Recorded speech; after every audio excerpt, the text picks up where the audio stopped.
அனைவருக்கும் புத்தாண்டு நல்வாழ்த்துக்கள் மற்றும் வணக்கம். பல்வேறு ஜோதிடர்கள் மற்றும் வருங்காலத்தை முன்பே கணித்து கூறும் வல்லுநர்கள் 2024ஆம் வருடம் மிக பெரும் அழிவுகளை ஏற்படுத்தும், அவை மனிதர்களாலும் இயற்கை பேரிடர்களாலும் வரும் என்று கூறியிருக்கிறார்கள்.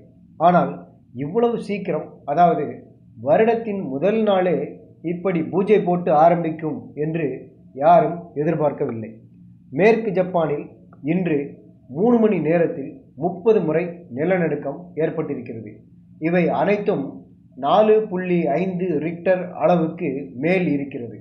அதிகபட்சமாக 7.6 என்ற ரிக்டர் அளவில் நிலநடுக்கம் ஏற்பட்டிருக்கிறது.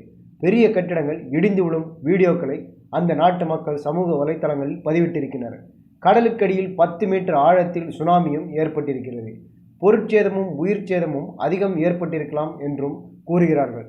ஏற்கனவே ஜப்பான் எரிமலை, நிலநடுக்கம், சுனாமி போன்ற இயற்கை சீற்றங்களால் அடிக்கடி பாதிப்புக்குள்ளாகும் நாடுதான்.